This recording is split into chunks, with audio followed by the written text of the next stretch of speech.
implementing Zero Trust. It is my pleasure to introduce our next speaker, Josh Cridlebaugh from Aviatrix, Senior Solution Strategist. Josh is a secure cloud networking veteran. He brings over 10 years of knowledge and experience in cloud, data center, network, and network security. Before joining Aviatrix, Josh was a strategic engineer at Palo Alto Networks and led secure cloud and cloud networking initiatives at several notable companies like Getty Images and Wizards of the Coast. And with that, I'd like to turn it over to Josh.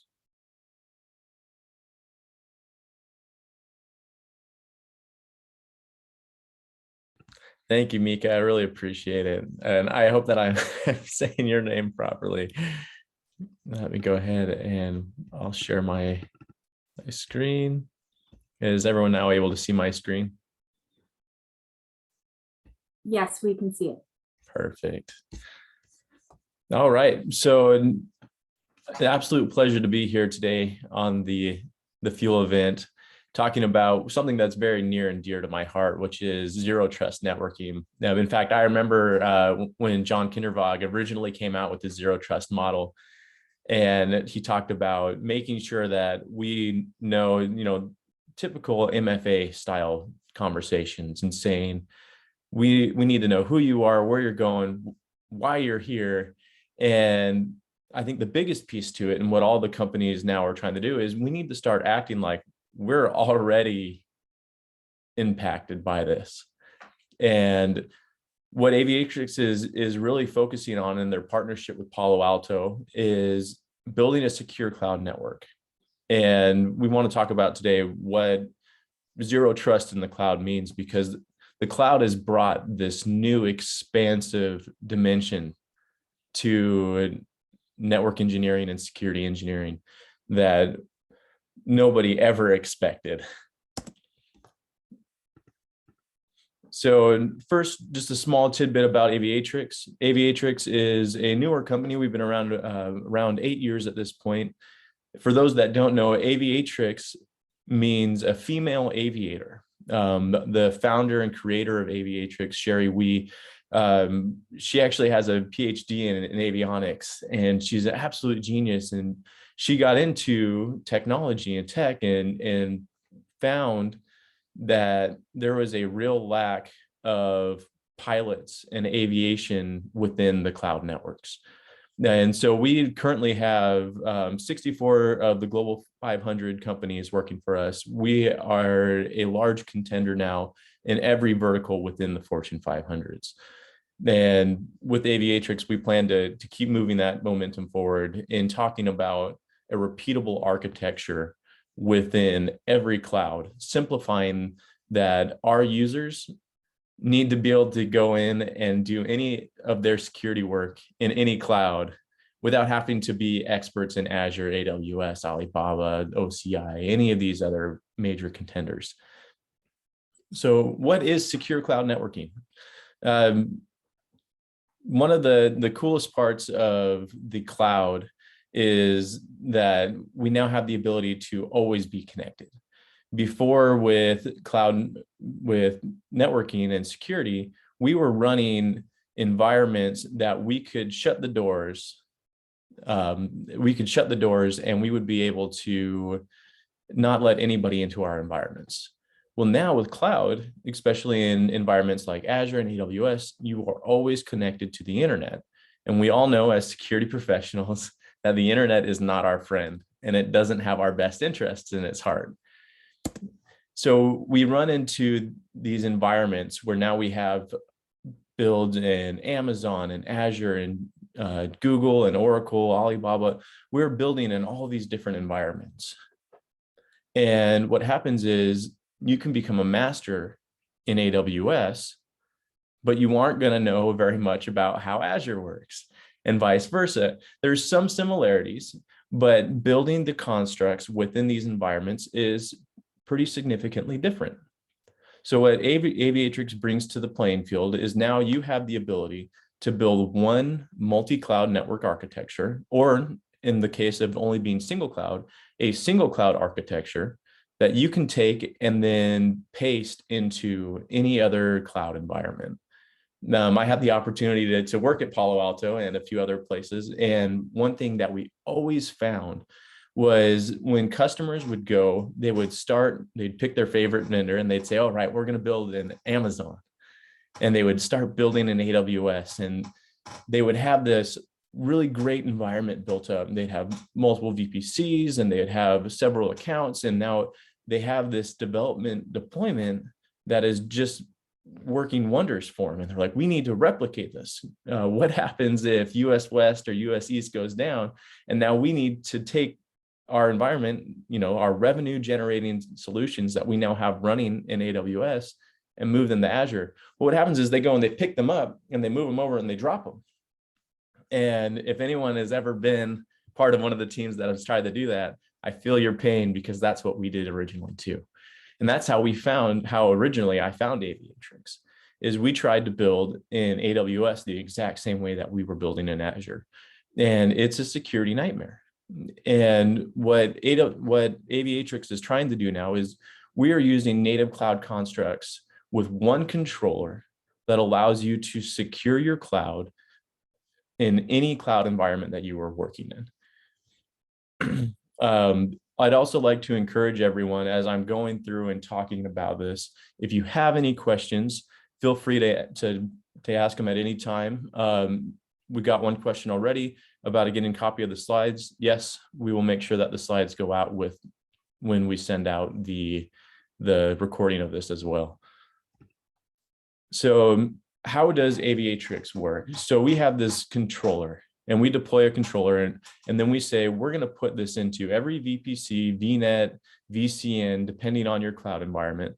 And we're going to allow that to be orchestrated in a way that is repeatable, scalable, and one that is pretty simple. The beauty of this now, as we've built this base foundation, and now we are in the data plane, we can start doing really cool things with firewalls. And we have this really great partnership with Palo Alto right now, which we're calling FireNet. FireNet allows us to be able to have a consistent network and security profile and path for all of your traffic. So if you are like many people and you are now in AWS and you're saying, how am I going to get all of my firewalls out?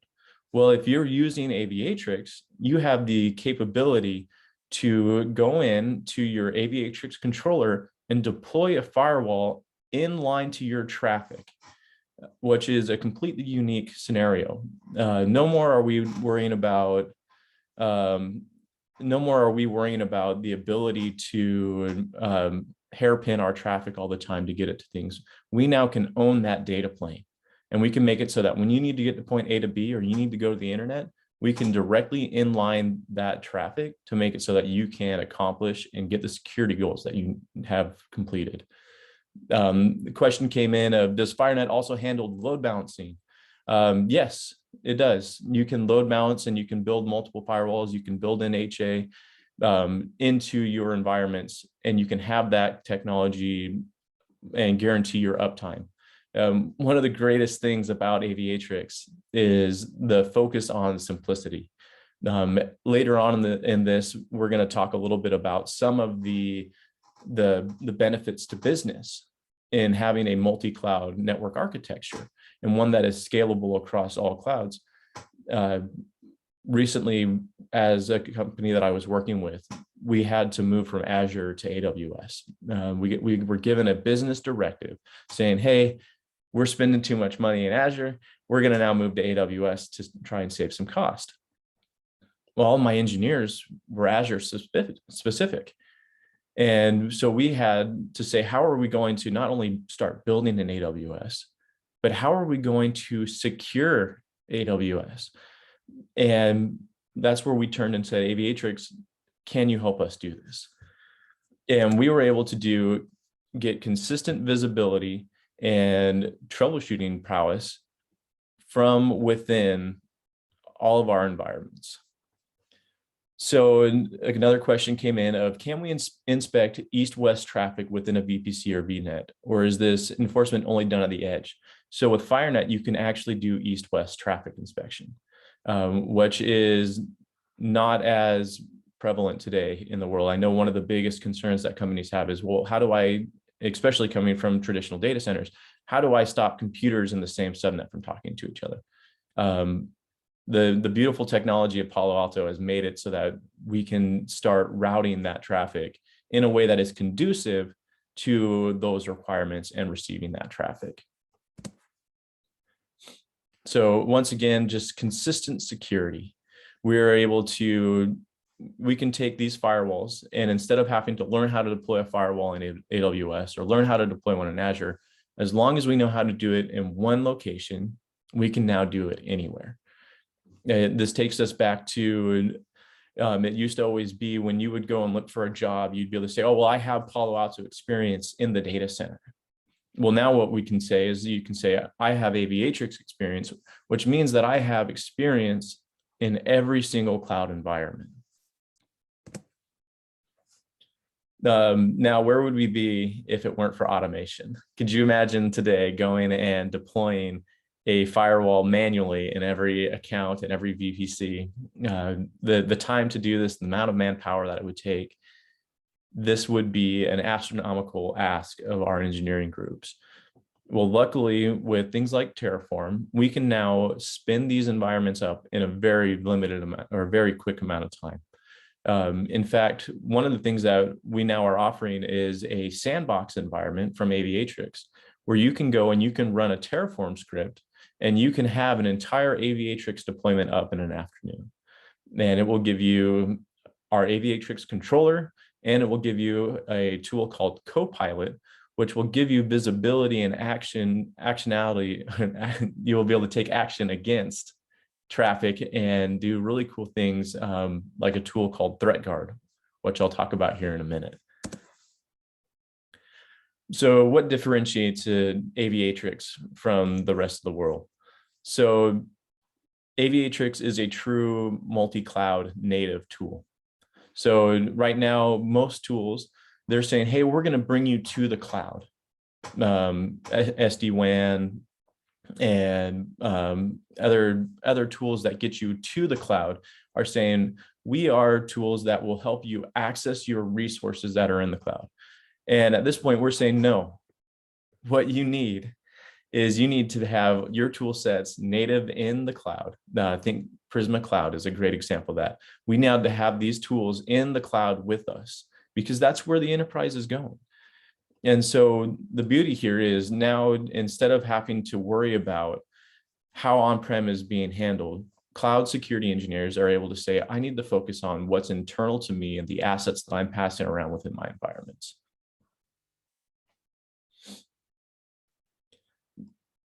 We've got a great question about micro-segmentation challenges in the same subnet in the DC. The recommendation would be for digging into micro-segmentation, and I know that's a huge buzzword right now, and how do we do micro-segmentation in the cloud? Aviatrix and PAN with FireNet, we're able to do some really cool firewalling solutions. So we're able to take a firewall and stick it anywhere within your environment. So based on the policies that you create within your firewalls, you can actually build out a segmentation policy that best meets your use case. Corey, to really dig into micro segmentation, I would recommend reaching out to one of our reps. If you go to aviatrix.com, you'll be able to, we have actually a little chat box that will get you connected with somebody and talking to one of our solutions architects about how we do FireNet and how we do segmentation within the cloud, and truly protecting our cloud environments is really the topic of the day. So, and as we break into the data plane, and this is the beauty of Aviatrix, is we have the ability now, as we control the data plane, to start interjecting the security engineer mindset into the traffic. Most people have noticed that the cloud takes that has its own life cycle. What happens is a business comes out and says, hey, we need to go cloud. And that usually comes top down. And what happens is developers get in first. And the developers go in and they start innovating and they're building and they're moving at this extremely rapid pace. And then what happens is usually there's some kind of, unfortunately, some kind of breach, be it internal data loss or an external data loss. We've seen all kinds of things, right? The Aviatrix gives us the ability to own that data plane.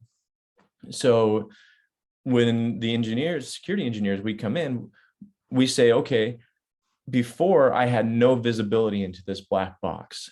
AWS, Azure, they're a consumption-based service. I deploy EC2s, I deploy my VPCs, and what I do with those is they run in your network. And the problem with that is when I don't own the network, how am I able to secure it? So what Aviatrix does is it's taken the consumer-based network style of the cloud providers, of the major CSPs, and it said, no, we're giving that back to security. We're giving that back to networking. And we're going to give you that visibility and that granularity of control that we have always been used to and that we're comfortable with. So now let's talk a little bit about some of the innovation that Aviatrix has been doing within the cloud environment. We recently came out with this tool called ThreatGuard. ThreatGuard gives us the ability to use signature-based and known destination IP addresses that are malicious and block them at the source of egress. So what do I mean by that? So Log4j is a great example. So what would happen is the Log4j vulnerability recently came out, and what happened is it would spin up malicious code, and then it would reach out to at first unknown malicious IP address for confirmation. Excuse me.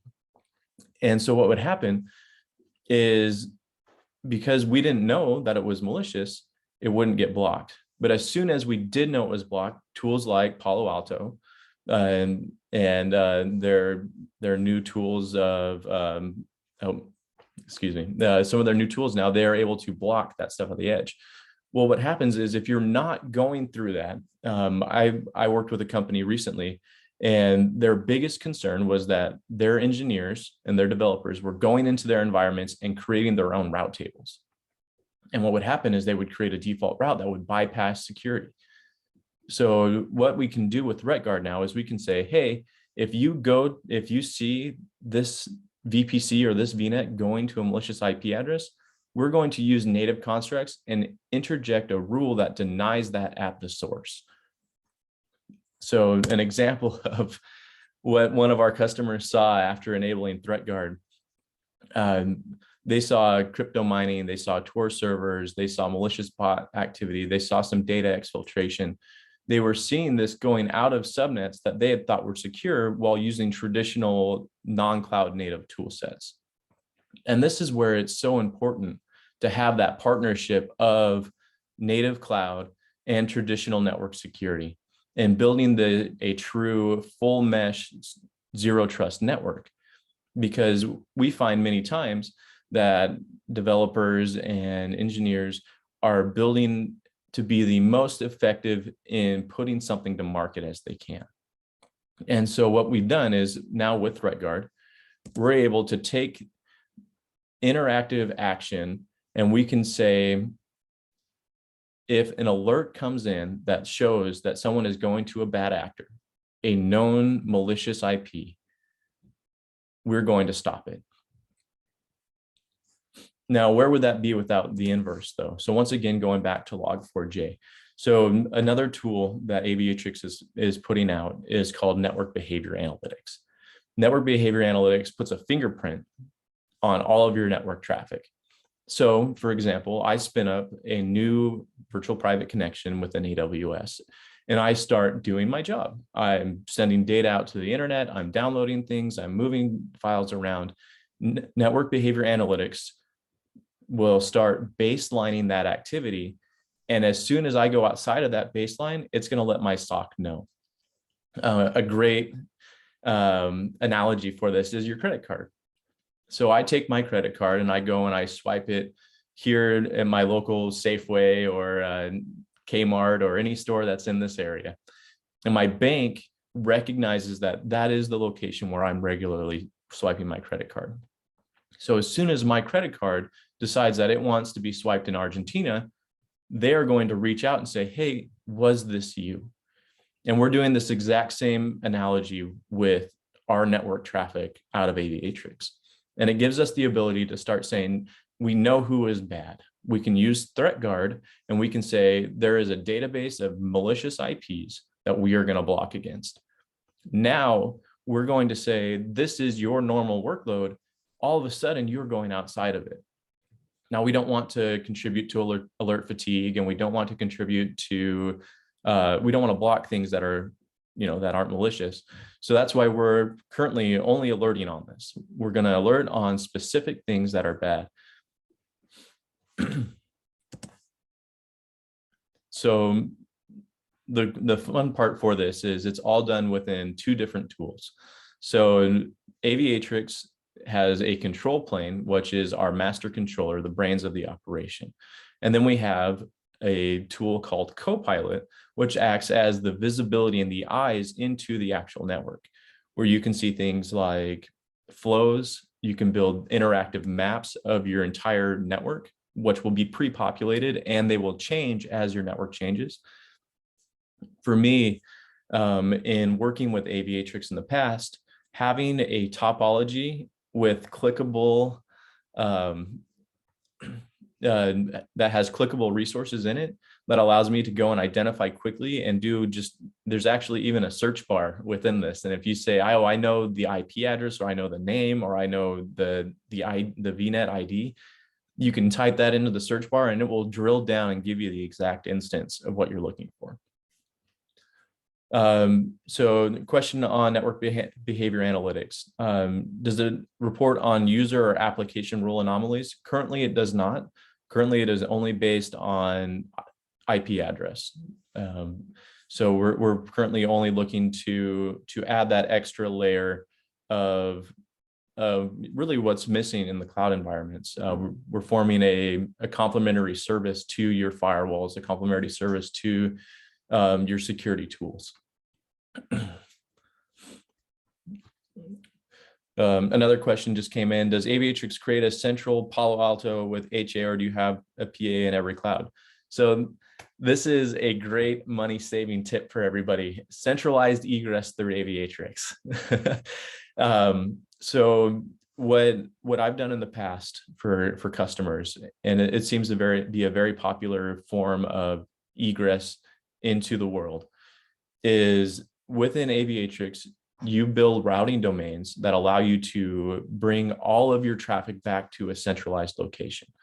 And what we would do in my past experiences is we would take those and we would say, this is a dev instance, or this is a production instance. And then we would centralize all of that, and we can deploy in like the C7 large AWS deployments. You can get up to 70 gigs of throughput.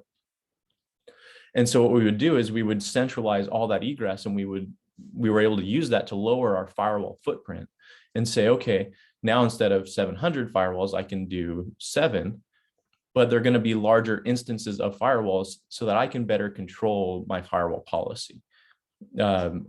So the centralizing egress is huge. It really is a business by business case in whether or not you are doing that. But the recommendation is always, if you are going to egress to the internet, that you should have some sort of firewalling in between you and the edge. So continuing on Copilot, there is a topology replay option. So what you can do is, if someone goes into your environment and makes changes that cause either an outage or a change in your behavior where you are alerting on anomalies, what we're able to do is we're able to go back and say, hey, show me what happened in the last 24 hours, or whatever the time frame for when that happened was. So you can go in and you can say, okay, all of a sudden I now see new VPCs being spun up and instances being created in those VPCs. What was going on? And it gives you that ability to be interactive with your traffic. And it gives you the ability to say, was this behavior something that we need to stop from happening. Other things that are in there that have been very useful, there's a tab called Flow IQ, and this will give you a database on where your traffic is going, who it's talking to, who's receiving your data. One of the things that we see more and more is that the adversaries or people that are attempting to be malicious will use machine learning to try and bypass traditional security filters. So what will happen is you'll see somebody scan your network every day at different hours a day for different increments, and there'll be tiny, small scans. Well, what you can do is with Flow IQ, you can start building these dashboards to show you those users and what they're doing to your network. And that allows you to be able to say, hey, why every day between the hours of 6 and 6 do I randomly see this one person scanning different ports? And it allows you to build out profiles to say, okay, we now know that this person is using machine learning against us, and we're going to deny their access to our network. Continuing on, just an interactive map on countries, locations, ports that are accessing your network, and making it so that you are able to see really what's going on within your cloud network. One of the biggest issues with cloud these days is the lack of visibility, the lack of being able to see what is truly going on. And with Aviatrix, we've made it a goal to fix that and give those security engineers the visibility back into their networks. So one of the biggest questions we get all the time is like, is Aviatrix a SaaS solution, or is it a managed service? Like, am I going to be giving you my data and then you analyze it and send it back to me? The answer is no. This is your network. This is your data plane. Think again, once again, back to, we are building a data center in the cloud for you. And we want you to have full access, full visibility, and the ability to take action on your network. The scariest part to me personally about cloud networking is that no longer is it my infrastructure. I no longer am the one that is going to run the wire from A to B to be able to make the changes and decide who is passing on that wire. Aviatrix gives me back that control. And it does it in a way where my engineers are able to control and make the changes. And if you want any kind of help, that's what our experts are there for. And they'll make it so that you can accomplish any goal that you need to accomplish in the cloud, but we do it in a way that is good to you and your business. And that's where this partnership with Palo Alto has come in and been so successful. Is Palo Alto has that same mindset, is it's your data, it's your technology, it's your business IP. Let's make it so that you have the ability to visualize and see that data. So you can launch it from anywhere. So if you are currently an Azure global black belt or an AWS networking specialist, you can launch these things from where you are most comfortable, yet build and have that scalability. And then the business value. So we touched on this a little bit. One of the biggest problems right now is hiring and keeping talented network and security engineers in our teams. We see this happen all the time where someone will come into our team and they'll be an absolute savant on a cloud technology. And then they realize that they can go work for AWS or Palo Alto or these other major vendors and make a lot more money than what we were paying them to do the work here with us.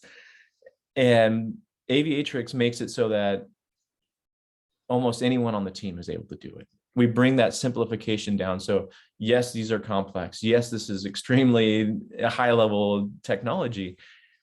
But at the end of the day, we make it so that anyone on our team can be successful. And that's where the backing of Aviatrix really comes in, is we have just this huge pool of high level engineers that want to work with businesses and they want to help people. We recently created a customer solutions architect role within our company, and we've hired out quite a few of these. Their whole purpose is to help people be successful, regardless of how much they're using with Aviatrix, how much they're, or what products they are currently using. Their role is to help better understand the cloud. And that's really what we're trying to do, is make the cloud into an environment where you can have a zero trust mindset and you can have that visibility that has been lost for so long in the cloud. So as mentioned before, you can deploy this in an afternoon. So if you want, there's a quick link at docs.aviatrix.com. You can go in and you can get a Terraform to deploy an entire Aviatrix environment in an afternoon. We have lots and lots of training.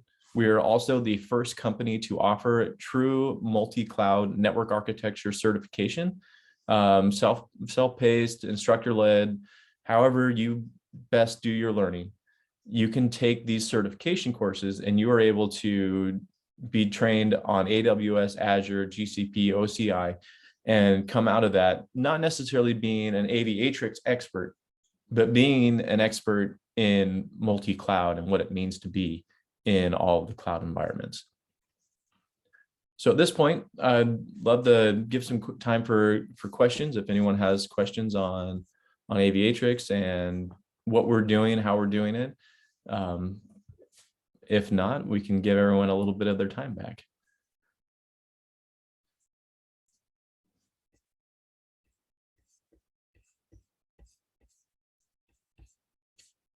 All right, it does look like a couple questions did come in. So one of the questions was, can you see if there are more attacks on one cloud provider on one country as opposed to just who and where? Yes, so that's the beauty of the visualization, is this actually brings it brings all of your data back to one centralized location. So let me just jump back to one of those slides for you. So what this data gives us is it gives you the location, and it gives you the and I obviously can't drill too much into this on a PowerPoint, and anyone that is interested in this, you can add me on LinkedIn, or you can reach out to Aviatrix through the website, and we can give you in-depth demos on how any of this works. But basically what it does is it gives you the ability to see where your traffic is coming from, which provider it's coming from, and where it's going. Looks like there's another question. Is there an advisory capability within Aviatrix that would advise on the best location cloud to house a centralized egress point based on customer office locations? As of right now, there is not. The problem there being that we don't know where your businesses are located, but we do have, like mentioned before, we do have these customer solution architects that their whole role is to make your business be successful. And so if you are interested in deploying into a single cloud or a multi-cloud tenancy and having the ability to secure your cloud from a simplified manner, please reach out to them, and they can help you. Or as mentioned before, add me on LinkedIn and I'll get you pointed in the right direction. All right, is there any other questions?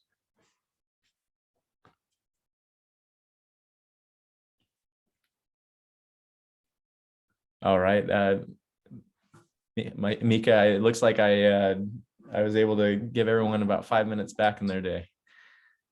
All right, well, thank you so much, Josh. We really appreciate you sharing your time and insight and solutions from Aviatrix today. As a reminder, the recording will be available and shared on the website after the event today. We do have a brief break, and we will restart at 11:45 a.m. Pacific time with Tim Woods of Firemark. Thank you.